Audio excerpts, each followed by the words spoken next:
Trying to find my way, trying to find my way, trying to find my way, trying to find my way, trying to find my way, trying to find my way, trying to find my way, trying to find my way, trying to find my way, trying to find my way. I'm trying to change me. My faith is in God alone, beyond a reasonable doubt. This brainstorm pouring rain on your seeds in the drought. Just trying to lay a couple seeds in the mouth. Thanks for listening. You ever get the feeling you was missing it? What up, y'all? It's your hometown hero, Scott Lane, the Black Bruce Wayne, a.k.a. the real Adam Coleman. So, you riding with Tru-ID.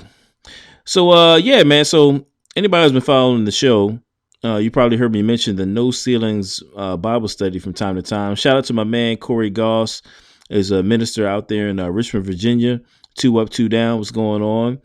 And yeah, man, so Corey Goss has a Bible study that he runs every Monday at a Krispy Kreme there in Richmond, Virginia, called No Ceilings Bible Study. So once a month, they have me come on out there and teach on something that's apologetics related and, kind of do like a Q&A kind of a thing as well to answer, questions and stuff like that. So, recently I was out there and I was teaching on the resurrection, man. And my man, Corey Goss recorded it and I was able to rip the audio from it. So I thought I would go ahead and share that with you guys, man. So y'all can see what I'm doing out here when I'm not on the airwaves, so to speak. I'm out here doing speaking engagements and having a blast, man. And hopefully they were too. So anyway, man, without further ado, I'm going to introduce my guest for the week is, me. Hope y'all enjoy it. Peace. Just for the sake of argument, I'm not going to be assuming during this discussion that the Bible is inerrant or that it's completely true or anything like that. A lot of times people get it confused. They assume that you have to believe the Bible is in its entirety in order to make Christianity true or something like that. That's a whole different discussion. But to put it shortly, we believe the Bible because of Jesus, not the other way around. So maybe we'll come back to that. But my point is,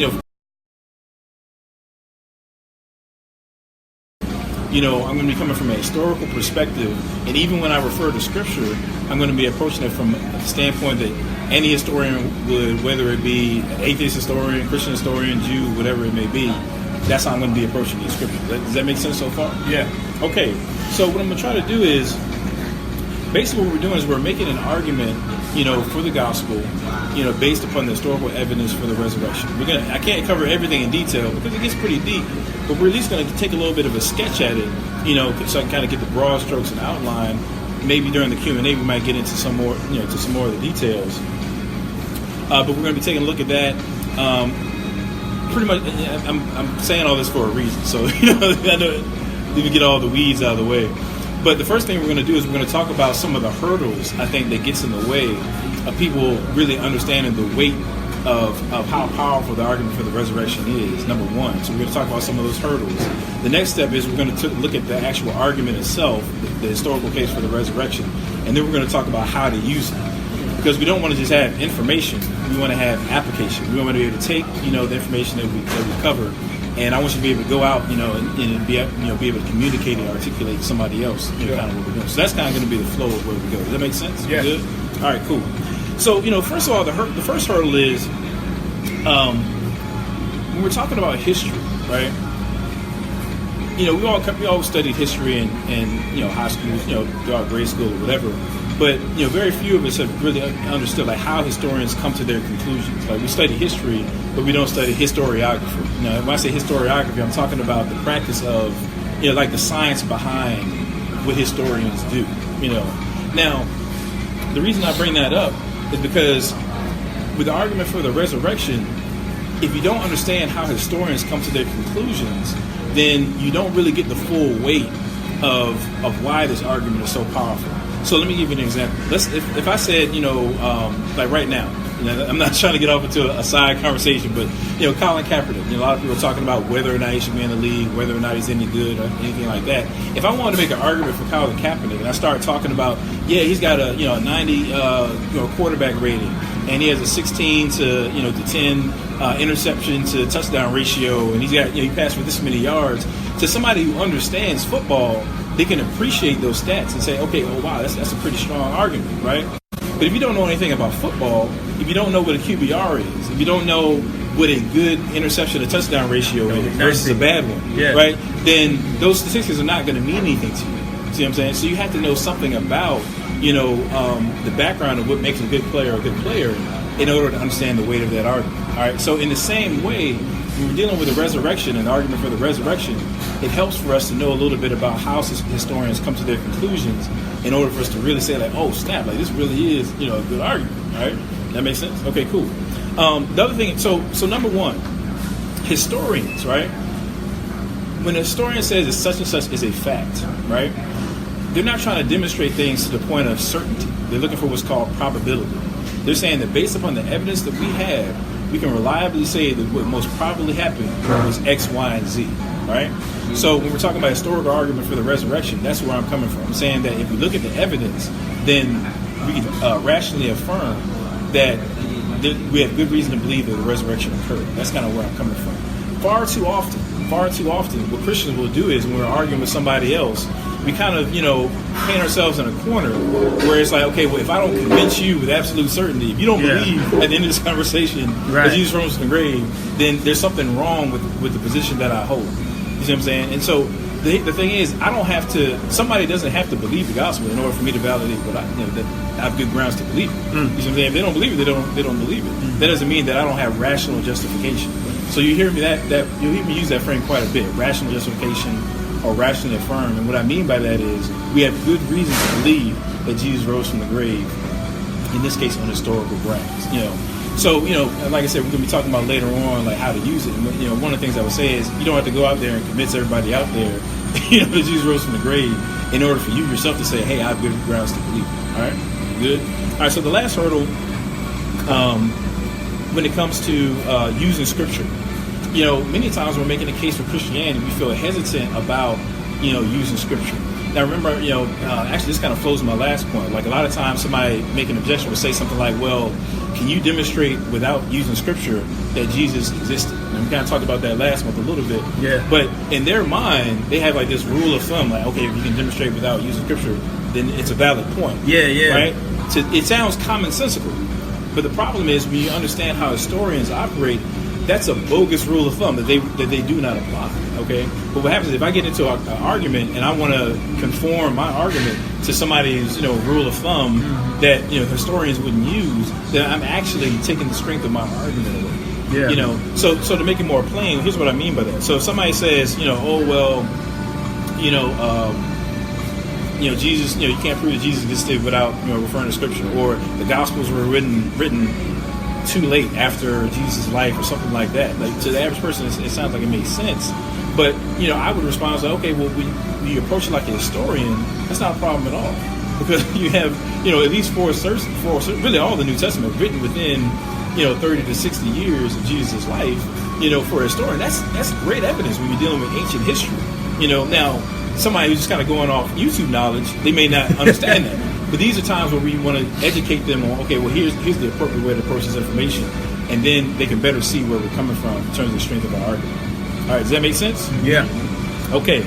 And I'm not going to get into this too deep, but like last month we talked about, I talked about archaeology, like especially in the black community, they assume, like, because when we talk about Africa and all that kind of stuff, people immediately go to Egypt. You know what I'm saying? They're like, oh man, can you prove that, do you have a bone from James's leg or something like that to prove that James existed? Because they assume that, you have to have some kind of mummy in order to rationally say that, this or that happened, or this person lived or didn't live.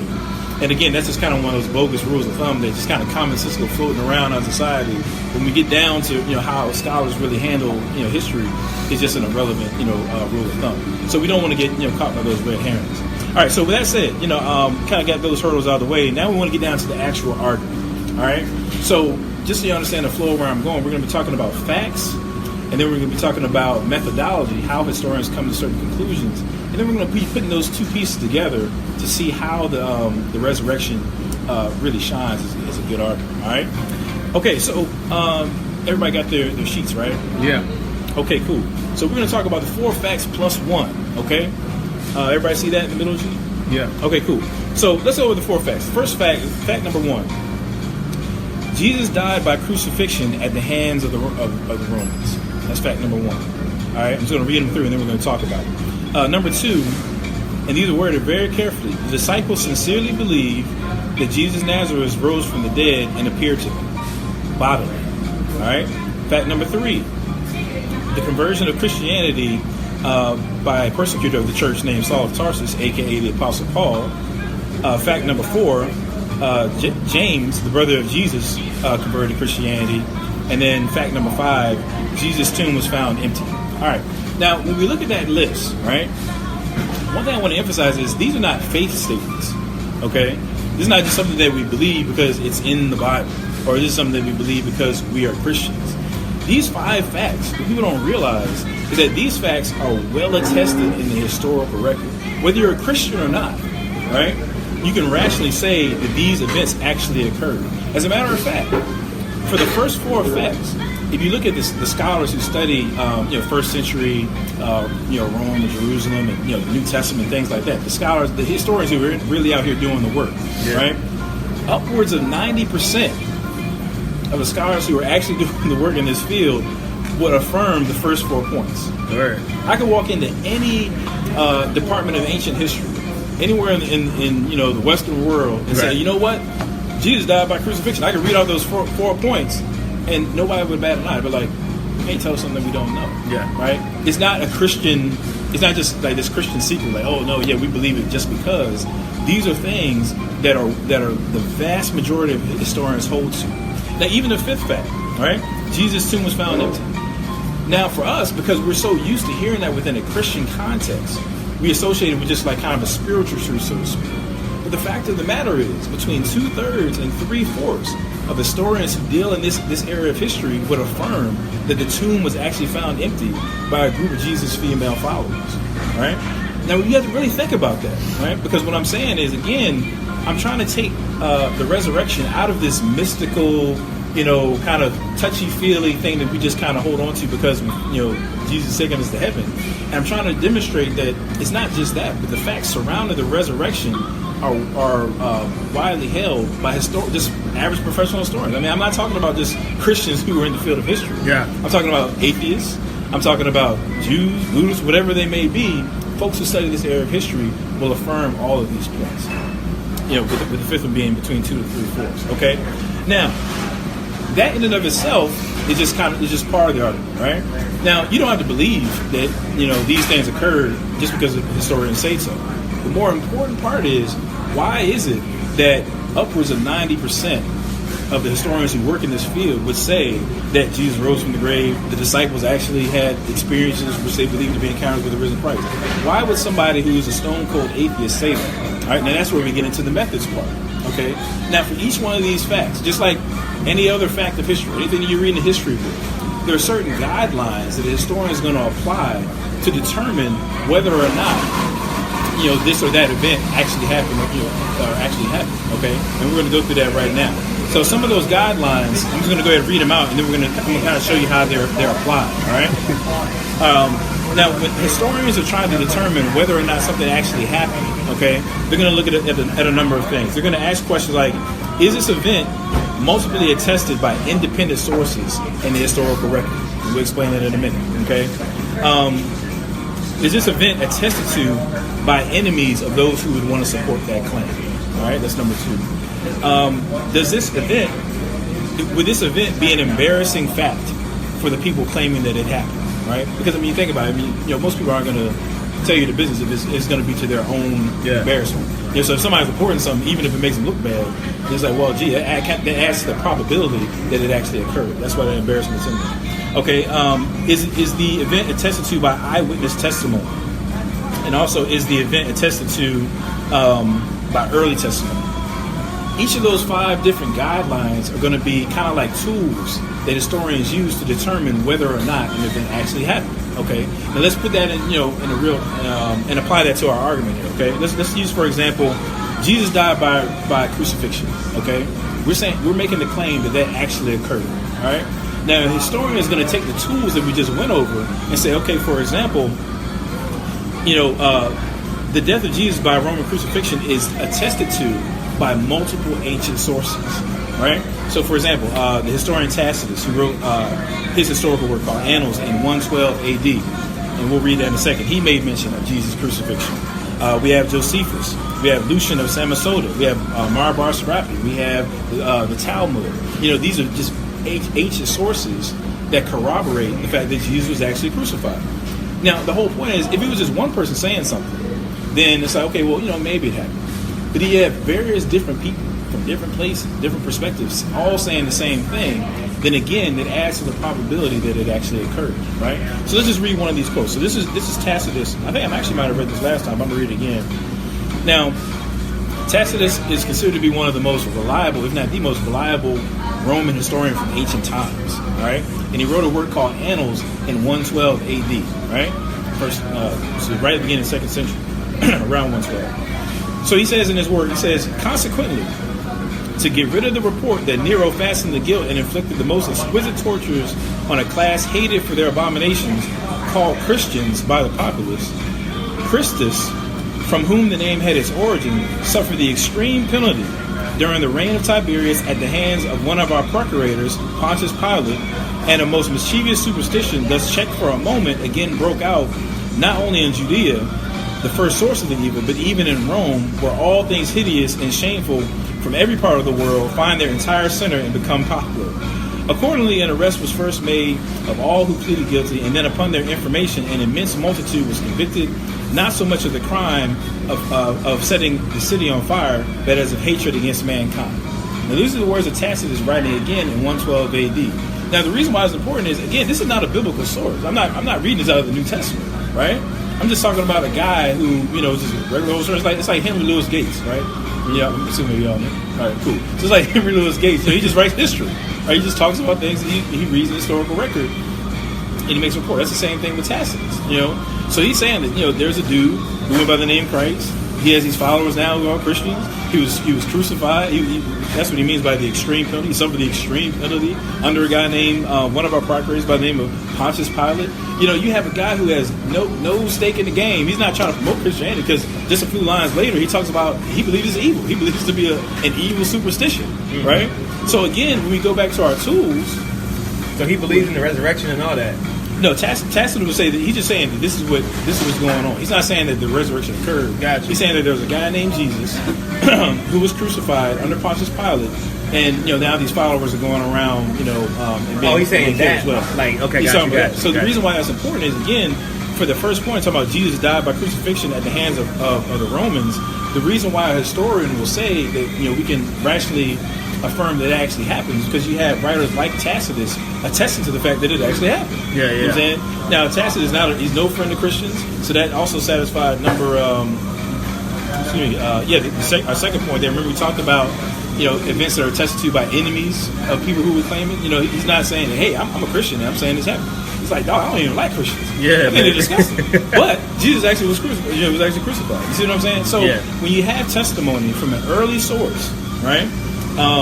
Who is an enemy to the event to the claim that people are making, and he's still saying that A, B, and C actually happened. Right. That gives us good reason to say, actually sounds like he's telling the truth. He's actually reporting something that's real. Okay, so that's just again to give an example as to why an historian would look at Jesus' crucifixion and say, yes, we can affirm that actually happened. As a matter of fact, Bart Ehrman, who's certainly not a Christian, he's a former Christian and spends much of his time debating against Christianity, as a matter of fact, nowadays, he would actually say that the crucifixion is one of the most historically certain events of all antiquity of ancient times. He would say that himself, right? And then we go on to debate against Christians. but the whole point is, you have some. It's not just a Christian thing. I'm really trying to hammer that home. It's not just something that we believe because it feels good and because it fits in with our world. Okay, so let's look at another example. Let's look at this I think is actually a fun one.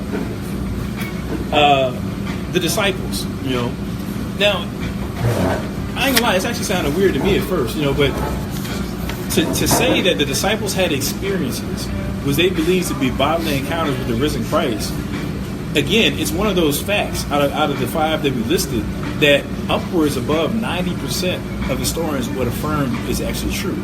Now, they might disagree as to what those experiences were. We'll talk about that in a minute. Some might say there was hallucinations, or they'll say this, or they'll say that.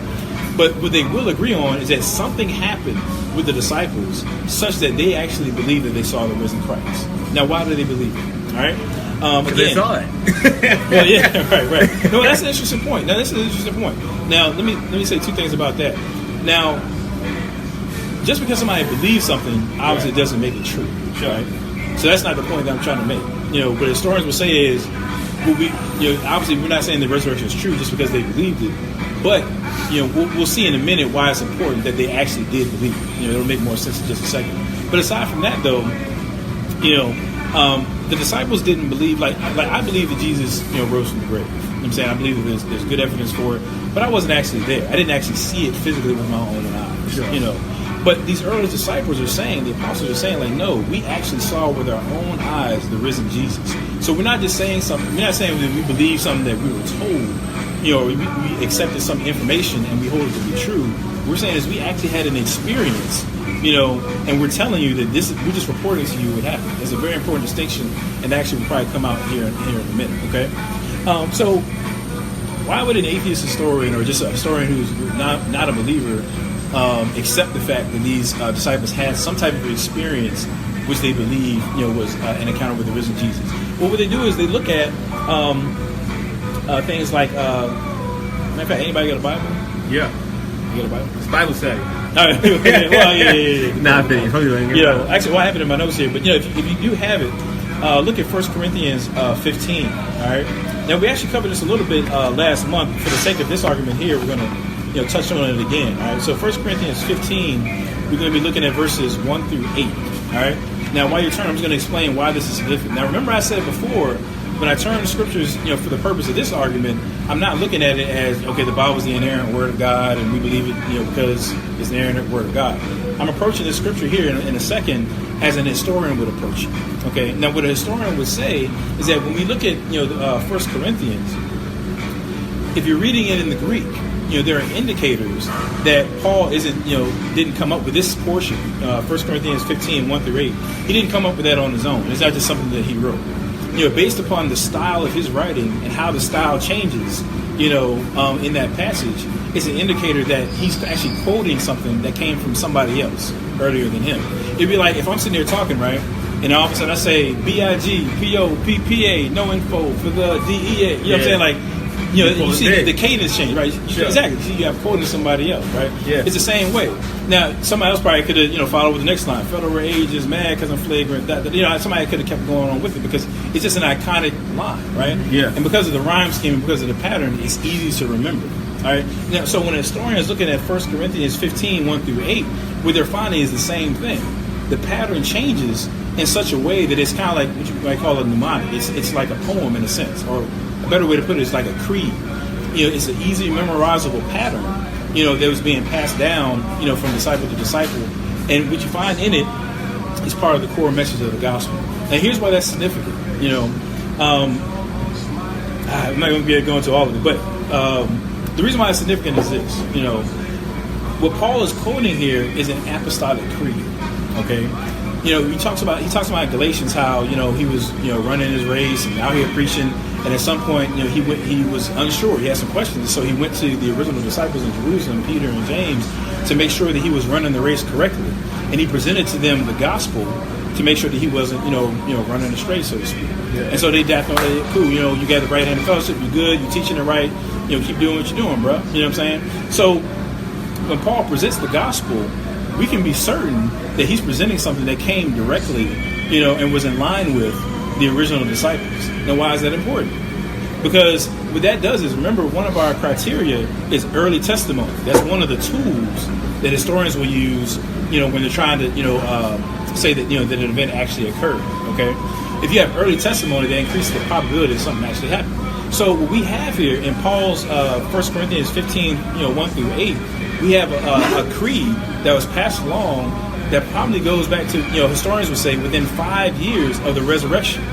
Now, it's from a historical standpoint, in terms of early testimony, it really doesn't get any earlier than that. It really doesn't. And so a historian will look at that and say, wow, this is, and again, I didn't have to be a Christian. An atheist historian will look at it and be like, man, this is like really early testimony. Now, so let's see what it says. All right?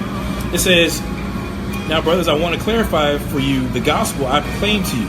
Now, remember, when Paul is saying he's proclaiming the gospel, this is the same gospel that he ran by the apostle. He said that, okay, yeah, you're representing our views correctly. And we'll come back to that in a second. He said, you received it and have taken it and taken your stand on it.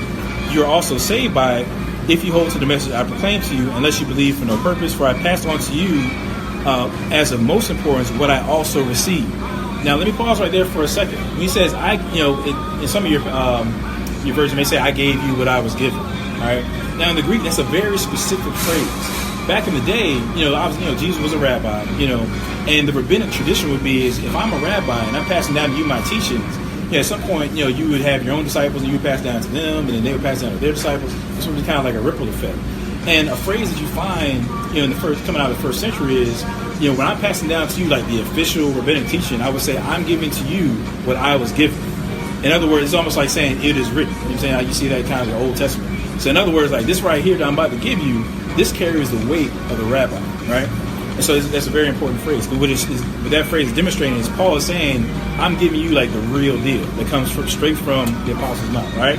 He said, so I pass on to you, what I received, that Christ died for our sins according to the scriptures, that he was buried, and that he was raised on the third day according to the scriptures, and that he appeared to Cephas, then to the 12, then he appeared to over 500 brothers at one time. Most of them are still alive, but some have fallen asleep. Then he appeared to James, and then to all the apostles. Last of all, as to one untimely born, he appeared also to me. All right, now I'm going to pause right there. I'm going to go back to verse 5. Notice he said he appeared to Cephas, and then also to 12. Now what's interesting about that is, again, remember what we're trying to get at is this is early testimony. Now, an indicator that this is early testimony is that the phrase, the 12, referring to the 12 apostles, was a phrase that they used like in the earliest days of the church, but eventually that phrase kind of fades out later on. They don't really use that term. So the fact that we find it in Paul's writing right here attests the fact that this creed goes back to the early days of the church, because if it didn't, he wouldn't have used the phrase the 12. Likewise, when we see him referring to Cephas,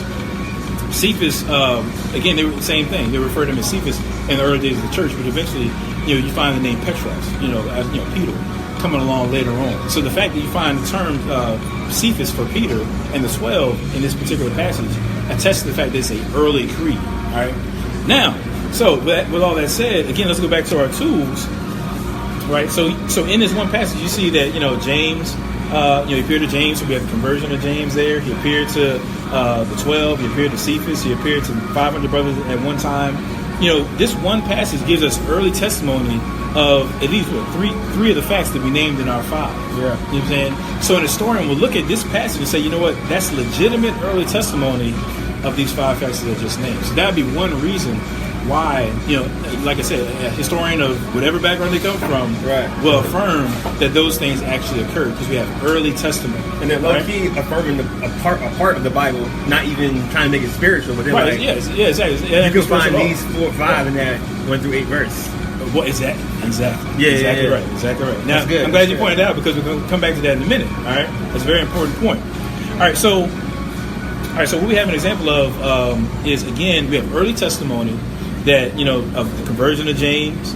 Obviously Paul's the one speaking, so obviously that's the conversion of Paul right there. It's his early testimony, and that Jesus appeared to him. We also have early testimony about Jesus of Nazareth, of them having experiences that he rose from the grave. And obviously, if he rose from the grave, then the tomb was empty. So 4 out of our 5 facts, right there, we have attested to just in this one passage as early testimony. And then in addition to that, obviously, Jesus not rising from the grave if he didn't die. It says right there that Christ died for our sins according to the scriptures. So all 5 facts are contained right in that one passage, And so it's so crazy because, as a side note, when I first heard this argument, I'll be honest with you, I was kind of skeptical. I was like, it almost seems too good to be true. It seems too easy. But what happened was, I read a lot, and I watch debates all the time. I watch debates between Christians and atheists, and it's not to say that we need atheists to confirm what we believe. I don't believe that at all. But what I've started finding was atheists would be taking these same facts and be like, obviously that happened, and they didn't even bat an eye at it. So now I was like, then I started kind of going back. I was like, you have people who are arguing against the gospel, and in the process of doing so, they're still affirming these 5 facts. So maybe it's not too good to be true. And again, I've included some in your notes. I included some links so where you can check out. Quick question. Yeah. Do you think, as Christians, right, if we don't believe Because clearly what they believe is in the Bible, but we're not going to hear it as a Christian if we don't believe it's in the Bible. So we could be saying something that's in the Bible, but not necessarily, you know what I'm saying, come from the Bible, and like we'll get, and like we'll believe it. I'm sorry, we won't believe it because we can't necessarily find it in the Bible, but it could be true. You see what I'm saying? I think I lost you there. I'm sorry. All right, so I was losing right halfway through that. I kind of lost you there a little bit. So these 5 facts, right? Okay, yeah, these 5 we facts. see here in 1 through 8 proved, right? Right.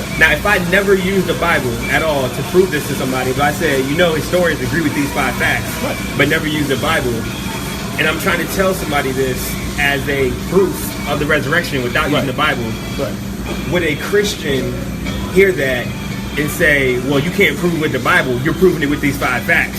And would that be, you know what I'm saying? Like, is that a way to prove it without using the Bible in a way when I'm not trying to appeal to a Christian per se? So you're saying is it a legitimate way to refer to these 5 facts to prove the resurrection without referring to the Bible? Right. Yeah.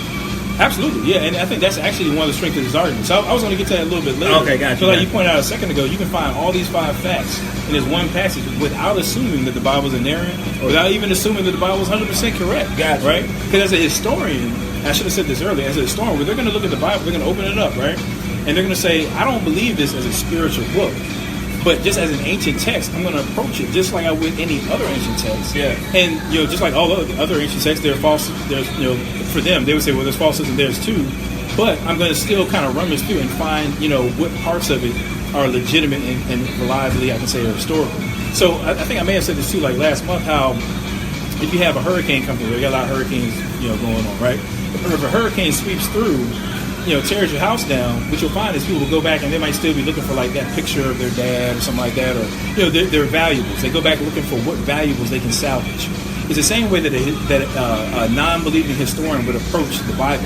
I'm saying they're going to say that there's a bunch of rubble here that I don't believe, but still there are going to be kernels of valuable truths, and my job is to use these tools right here to sift through and find out what truths those are. Gotcha. And so what I'm saying is that when you use these tools, when they use these tools, they sift through and they still come to the conclusion these 5 facts that I've named are valuable, reliable statements that we can make about history. You see what I'm saying? And so what we can do is we can take these, what you call these minimal facts. This kind of summarize. It's called the minimal facts argument. And we'll get back to taking a broader look at that in a second. But we can take these minimal facts and make a case for the resurrection. You know what I'm saying? So we don't have to assume that the Bible's inerrant. Now I believe the Bible's inerrant. Let me just clarify that. I believe it's inerrant. I believe everything in it. But as I'm presenting this to a non-believer, I can say that we're going to start from this purely historical ground, and I'm going to provide you evidence by which we can rationally affirm that Jesus rose from the grave. Now, what you do with that is up to you. I'm saying, but I've given you reasons as to why we can rationally affirm why Jesus rose from the grave. Does that make sense? Yeah. Okay, cool. So just a second ago, we talked about Jesus died by Roman crucifixion, and we talked about how a historian can affirm that based upon the fact that it's multiply attested in early sources. All right, we talked about Tacitus, we talked about Josephus, and some of the other folks. And we also took a second example. We talked about the rest of the 4 facts. We talked about how, based upon early testimony, we can also affirm those things. We can also look at eyewitness testimony. We won't get into that right now. But I'm just kind of giving samples, so we can see why, reasons why historians would affirm this to be true. Okay. All right. Now, so we have these 5 facts. All right. 5 facts that, again, the first 4 that I named: crucifixion. Disciples had experiences that with the risen Christ, that they believe to be the risen Christ. The conversion of James, the brother of Jesus, to Christianity, and then the conversion of Paul. Again, upwards of 90% of historians would affirm those things are true. And then our 5th fact, the empty tomb would be affirmed by between 2/3 to say 3/4 of historians who do this kind of work. All right, so those are our 5 facts. Just kind of a side note, I heard somebody. It's a guy named Michael Licona, who's a historian. And actually, this is based on just kind of rehashing his argument. That's really what I'm giving you. As a matter of fact, I don't know if you can see this on camera, but the case for the resurrection of Jesus is a book written by Michael Licona and Gary Habermas. And that's pretty much, I'm heavily leaning on this right now. You know what I'm saying? Like, this really outlines everything that I'm saying and goes into much more depth. But every Christian needs to buy this book. Like, I'm not even lying. Like, y'all, I'm into apologetics. You know what I'm saying? I love apologetics. If when people ask me, what are like your top 3 books, that anybody needs to have as an apologist, this is without question one of those top 3. You have another one. There you go. Yeah, so it's The Case for the Resurrection of Jesus by Gary Habermas and Michael Licona. So basically what I'm doing is I'm taking the argument, and you see how thick it is. I'm taking the argument that they make, and I'm just kind of giving you like the bite-sized version. You know what I'm saying, but they go into much more depth because they'll give you, the whole more details about each fact as to why they affirm historians would affirm. Okay, sure. All right, so now we got our 5 facts. Now the question is, what do we do with them? Okay, that's where we get to the next part. All right, now when historians want to figure out, when you have 5 facts like these, right? The next question is, what hypothesis or what explanation can we put forward to explain all of these facts? Okay, you can rationally say that the tomb was found empty. It's not a problem. Okay, Jesus died on the cross. We can go through those 5 facts. Now, what explains all 5 of them? That's the next question. And so what a historian will want to do, they're going to take a theory and they're going to throw it out. And their goal is to put a theory out there that can account for all 5 facts. Now, here's how they do that. You go to the, I think it's the next page in your notes here. All right. We only got 1 page. Oh, really? It's nothing on the back? Oh, I'm sorry. It's the next page in my notes. but it's further down. All right. So when we get to, I'm sorry, let's see what it says on yours. Okay, yeah. What is the best explanation? That's where it is in the notes there. Let's skip to that section there, okay? So what they're going to do is we're going to look at 3 concepts right quick. Now, first, we looked at 5 tools that historians will use for the individual facts to affirm whether or not something happened. Now we're going to look at 3 tools that they use to figure out which is the best theory to explain those facts. All right, so tool number 1 is what you call explanatory power. So the question is, does the theory that I put out, can it adequately explain each of the 5 facts individually? That's what you call explanatory power. So that's one tool. The second tool is going to be explanatory scope.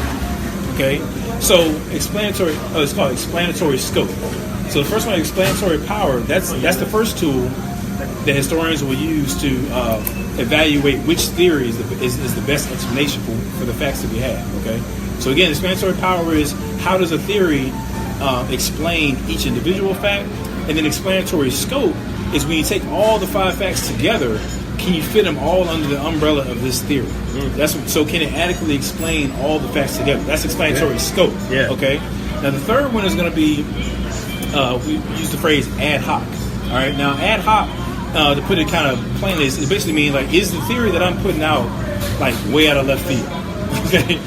So if you have a theory that's like kind of like out of the left field, and you wouldn't arrive at that conclusion based upon the facts themselves, then that theory is considered to be ad hoc. All right, so let me give you some examples. All right, let's go back to explanatory power. All right, now one of the theories. All right, let me backtrack. I'm a visual person, so you have to excuse me. All right, so let me use my little graphic. This actually helps me to kind of stay where we're at. All right, so you see here. Excuse me. Move this stuff out of the way so everybody can see. Okay, so we see here. We got a 5 facts, kind of like the abbreviated 5 facts, right? All right, now as an analogy, when I'm talking about, we're now moving to the next phase. Now that we have our facts, we're moving to the next phase of explanation. What explains the facts? Now this is like what I call my theory box. All right, whatever theory I put, that this box represents, it's got to be able to fit all 5 facts in the box. All right. Now that box, you notice I have here EP, which stands for explanatory power. ES, which stands for explanatory scope. AH, which stands for ad hoc. So those are the 3 tools that we talked about a second ago to evaluate theories. Now, what historians have to do if they want to have a legitimate theory for what happened, they've got to be able to take all these 5 facts and fit them in that box. All right? But if it violates one of these 3 tools, then that theory is not going to work. It's not going to fit in the box. All right? So let's take an actual hypothesis that some historians will point out or try to use to explain the resurrection and see if it fits in the box. All right? Okay. Now, obviously, one of the most popular ones would be that the disciples hallucinated. All right? Now, the problem with that is it doesn't have the explanatory scope to cover all of the 5 facts. For example, even if it were true that his disciples hallucinated, that doesn't account for why the tomb was empty. You know what I'm saying? That doesn't explain that, right? Okay. Number 2, you might be all right as far as the crucifixion, but again, so it doesn't account for the empty tomb. But then 2, it's actually, I'm going to move to the next phase, so that's explanatory scope. But in terms of explanatory power, it doesn't really adequately explain each of these individual facts either. Now, here's the reason why I say that. Now, remember we talked about with 1 Corinthians 15 that, Jesus appeared to, Peter. He appeared to 500 people at one time. He appeared to Paul. He appeared to James, right? Now, what we know from mental health, right? I'm a mental health professional. I'm not saying I'm an authority. What we know from mental health is group hallucinations are, to say that they're rare doesn't even do it justice. They just don't happen. To have 500 people hallucinating the same thing the same time is extremely unlikely. Extremely unlikely. And so given that, because it's so unlikely, it just really doesn't do a good job of explaining that number 2 there.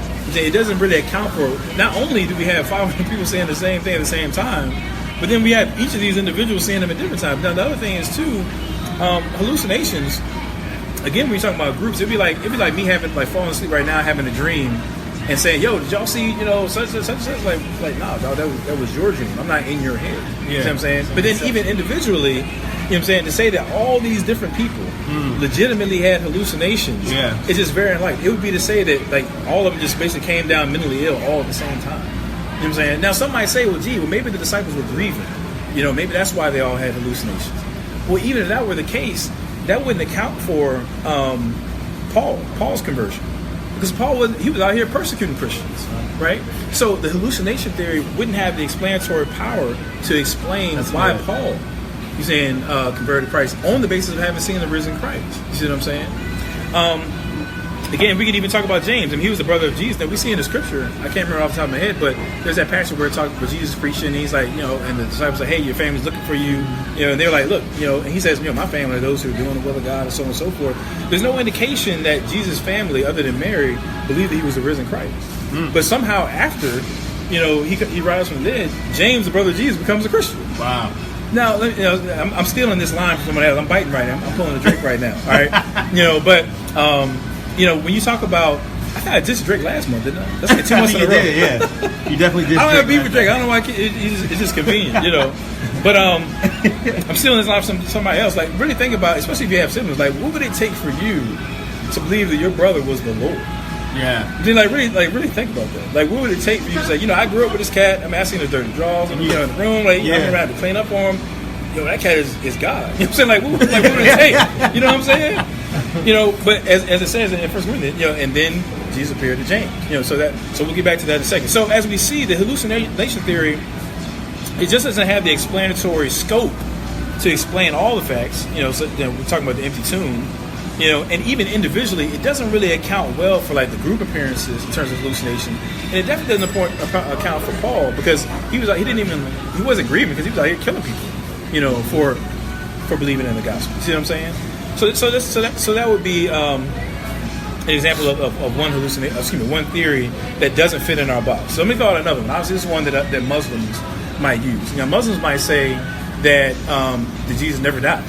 He just either pretended to be dead, or he appeared to be dead, or what have you. Now the reason why, again, I'm gonna go back to number 1. Jesus' death by crucifixion is one of the most historically certain events in ancient history. If a Muslim wants to say that Jesus actually, didn't die, at that point, what I would do, I wouldn't even argue with him. I would say, you have to give me evidence to demonstrate that Jesus actually didn't die by crucifixion, because the weight of scholarship is against you. So if you want me to, step off of scholarship and believe that Jesus didn't die by crucifixion, you got to give me some evidence for that. Now I know they can't do it, right? But that's what you had a question. You had a question. Whenever I talk to people about that, or proving a point about Christianity, or trying to get into apologetics with them, they always want me to prove my facts. But I'm like, what about y'all? Why do you think this stuff doesn't happen? You know what I mean? So why do you think they always want us to prove our stuff, but they never got to prove the stuff that they believe? Right. Now, let me go over that. Now, so a minute ago, I mentioned that the case for the resurrection of Jesus, as far as my top 5 books, apologetics books, this is definitely one of them. Top 3. One of my other top 3 is a book by a guy named Greg Koukl. So it's Greg, and his last name is spelled Koukl. Actually, shameless plug, I just had him last week on my Tru-ID podcast, so you can check him out, where he's going to actually talk about some of the things I'm about to mention now. So the Tru-ID podcast, that's www.truidpodcast.com. So, Greg Koukl, he talks about that, how so often, man, I think it's actually one of the biggest mistakes that Christians make. And I really mean that. I'm not trying to just, make it sound extreme. We take on what's called the burden of proof too easily, right? It's like somebody said, oh, Jesus didn't exist. all of a sudden we want to give him like 25 different facts, to say, well, oh, yes, he did. And that's fine. But honestly, what I think a better way to go about it is, if somebody says, well, Jesus exists, well, why do you believe that? Why do you say that? Yeah. Put the ball in their court. Don't just let them just make an assertion. It's a great rebuttal. You know what I'm saying? Yeah, why, what do you mean by that? So then you can answer the question from the perspective of where they're really coming from, right, versus what they think they're coming from. Well, see, but then I think too, for most people, now I'm not saying this is everybody, but for most people, especially folks that you run into online, if you ask them why do you believe that, they're not going to give you a good answer. Yeah. You know what I'm saying? Because most people, they know that most people aren't going to ask. What they're used to happening is they hop on the thread, a bunch of Christians that they believe is just kind of a bunch of Bible beaters, don't even know anything, and they say something about Jesus didn't exist, and what they're expecting is for you to just come back at them with a scripture or something like that. And so then they're just going to trash the Bible. But when you ask them, can you give me a scholarly reason as to why you believe Jesus didn't exist? Yeah. It catches them off guard. Because you're asking a scholarly question. That's a legitimate question, right? Yeah. So, okay, you didn't believe Jesus. That's an interesting point. You believe Jesus didn't exist. Now, I happen to know that the vast majority of historians out there disagree with you, and they have good reasons for that. So my question is, what evidence can you present to substantiate that point? Sure. And I think that so we got to make people own up to the assertions that they make. I'm saying, if you want to make an objection to Christianity, fine. But you got to support it. You can't just say it and then you kind of do a hit and run, and then I'm going to be like, oh snap! Now my faith is shook because he said, okay, well, cool. Put your money where your mouth is. Where's the evidence? Right? Yeah. Okay, so we talked about how explanatory. Actually, we dealt with explanatory scope and explanatory power when we dealt with the hallucination theory, right? We also talked about explanatory power again. Yeah. For the empty tomb part. Unbeliever was to say, where is the empty tomb located? I don't know. But see, the thing is, and it's so interesting you asked that. Now, some would say that, actually I have a friend of mine, Cameron Bertuzzi, who's an apologist, who actually also was on the Tru-ID podcast. So you can check him out because he does a much more in-depth treatment of this argument that I'm making right now. He goes way more in depth, so you can check his episode out too. He actually went to Jerusalem, and they do have a tomb that they believe to have been the tomb that Jesus was laid in. And they have their reasons. They would say that there was I'm going to mess it up, but there was some. Actually, I don't even want to say it. I'm going to mess it up. But maybe I can kind of post it on a thread later. I don't want to misstate it. But there is a location where they believe to be Jesus' tomb. What I would say is I really don't know. What I can say is that based upon the historical evidence, it did occur that the women went to the tomb and it was found empty. The reason why I can say that is again because it's multiply attested by early sources. And actually, when we went to one of our tools for proving whether or not something happened was embarrassing testimony.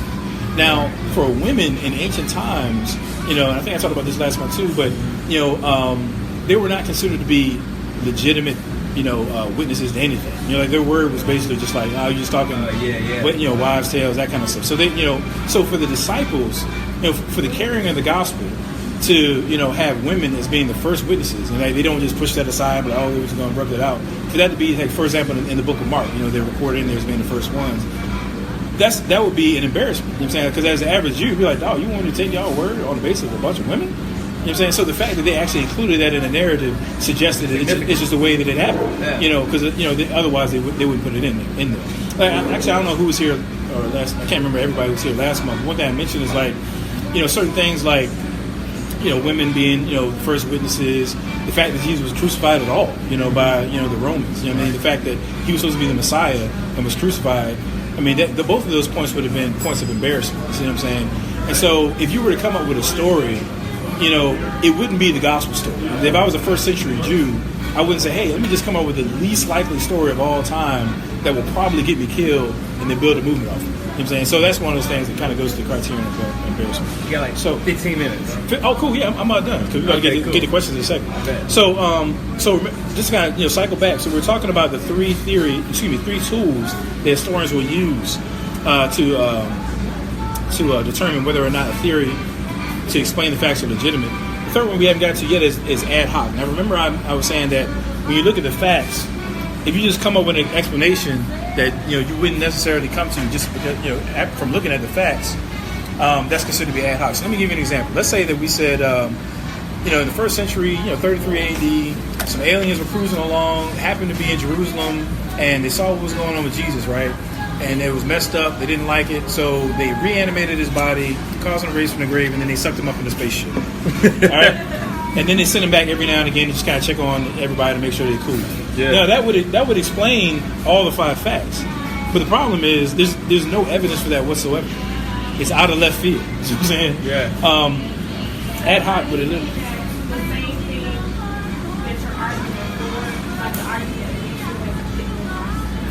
I missed that last part. I'm sorry. Are you saying that the argument that those facts have fit that box? Right. So I'm saying whatever theory that somebody comes up with to explain these 5 facts, my resolution is going to be Jesus rose from the grave, right?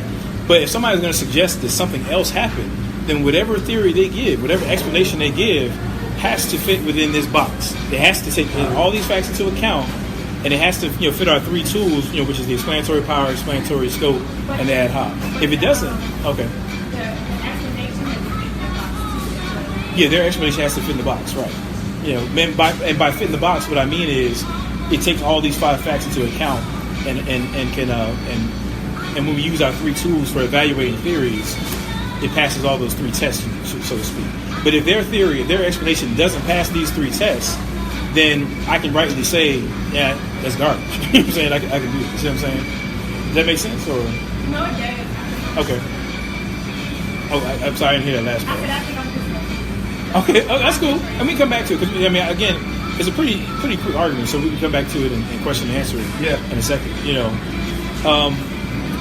Right, so we covered 3 different theories. We talked about the hallucination theory, which is probably the most popular. We talked about, one that you find with Muslims, which is, Jesus never died. And we talked about, just out of left field stuff, like, he was aliens or whatever. And we see that when we take our 3 tools, the explanatory power, scope, and ad hoc, the ad hoc tool, those explanations don't do a good job of taking these facts and fitting them into the box, And so that's why we can say with those types of theories, these are not good theories.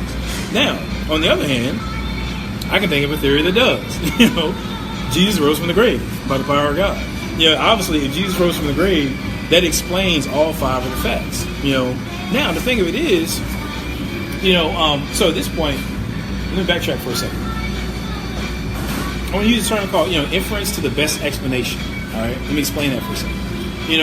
If you go into a doctor's office and you give them a list of symptoms, they're going to take a look at those symptoms. They're not just going to throw out a diagnosis at you. They're going to take those symptoms. They're going to try to figure out which of these diagnoses can I give you that fits these symptoms. So what they're doing is they're making an inference. They're making a conclusion that seems to be the best explanation based upon the symptoms. All right. Now, by way of analogy, let's say these 5 facts are our symptoms. Okay. And what I'm saying is that the inference is the best explanation. If I'm going to diagnose what accounts for all these symptoms, I can rationally say that the resurrection can account for all 5. It has the explanatory power. It can explain what Jesus rose from, Jesus died. It can explain why there was an empty tomb. It can explain why there were appearances. It can explain all of that. It has the explanatory power to explain each one. It has the explanatory scope, because that one explanation, you can fit them all under the umbrella of the resurrection hypothesis, what we call it, right? We can say that it's not ad hoc. Now, that would take a little bit longer to develop, but the reason why we can say it's not out of left field is because we can look at, the evidence surrounding it and say, okay, well, Jesus was a guy walking around saying that, he's the Son of God. He's teaching about, in terms of his cultural context. We can even go further, which I think we can do next month, and talk about evidence for God himself. We can show that God exists. We can take those different pieces and then demonstrate that it's not something that's out of left field. And maybe if we have enough time, because we're about 10 minutes or so, maybe I can dig into that a little bit, right? But it passes our 3 tests in terms of, the tools that one would use in terms of evaluating the theory. And so when we look at each of these 5 facts, we can say that not only are they individually well attested to, historically speaking, we can also say that just based on the way the historians do history and the tools that they use, the resurrection stands the test of the tools that they would use to evaluate a theory. And so that's why we can rationally affirm as Christians that Jesus actually rose from the grave. It's the best explanation for the facts that we have at hand. Now I want to point out in this next statement, I'm just not saying as a Christian, if you look at the literature, if you look at the scholars who are throwing stuff out and trying to give their different perspective, no naturalistic, and by naturalistic I mean something that doesn't involve the supernatural, No naturalistic theory about these 5 facts has ever succeeded in explaining all of them and matching our 3 criteria. Not one. I mentioned earlier Bart Ehrman, right? And he's quoted as saying, and again, this is a guy that debates Christians all the time, right? Bart Ehrman, when he debates Christians, he won't even throw out an explanation as to what happened with these 5 facts. He won't even throw one out. In his own words, he said, like, when you do that, you're stepping into Christians' territory, because there is no naturalistic theory that can account for all 5 facts from a historical standpoint. And for that reason, again, as Christians, we are rational, just on historical grounds alone, for affirming that Jesus actually rose from the grave. I'm going to pause there for a second and see if we can kind of take some questions. I'm assuming they're probably going to be some. So, anybody want to throw something out? Or? I got a question. Yeah. So I would think that. Actually, I messed up. Can I stop you?